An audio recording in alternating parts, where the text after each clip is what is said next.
ഇവിടെ ഞാൻ വീഡിയോ എടുക്കുമ്പോൾ മാത്രം എൻ്റെ ഫോണിലേക്ക് നോക്കൂല കേട്ടോ. അപ്പോൾ അത് പറഞ്ഞപ്പോൾ നോക്കി എനിക്കൊരു ഉമ്മ. ഞങ്ങൾ പർച്ചേസിങ്ങിന് ഇറങ്ങിയതാണ്. അപ്പോൾ ആദ്യം നേരെ പോയത് നമ്മുടെ ചായ വ്ളോഗിലേക്കാണ്.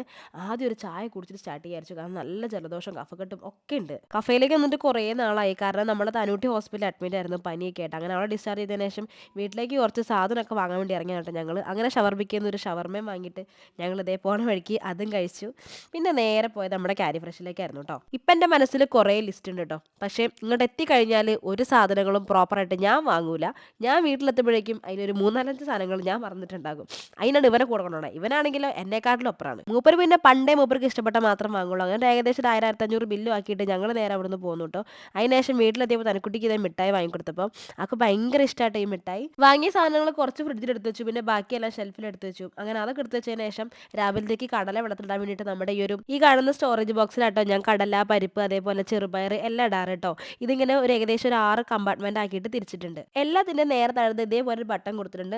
ജസ്റ്റ് ഒന്ന് പ്രസ് ചെയ്ത് കഴിഞ്ഞാൽ ഇതേ താഴെ കാണുന്ന ആ ഒരു ബോക്സിലേക്ക് നമ്മുടെ ഈ ഒരു ഐറ്റംസ് ഇങ്ങനെ വരും കേട്ടോ. ഭയങ്കര സിമ്പിളാണ് യൂസ് ചെയ്യാൻ. അതേപോലെ കാണുമ്പോഴാണെങ്കിലും നല്ലൊരു സ്റ്റാൻഡേർഡ് ഉണ്ട്. പിന്നെ ക്വാളിറ്റി ആണെങ്കിലും പറയാതെ വയ്യ. നല്ല ക്വാളിറ്റി ഉണ്ട് കേട്ടോ. അപ്പോൾ ഇതിൻ്റെ ലിങ്ക് ഞാനത് ഈ ഒരു വീഡിയോ തന്നെ ടാഗ് ചെയ്ത് വെച്ചിട്ടുണ്ട്.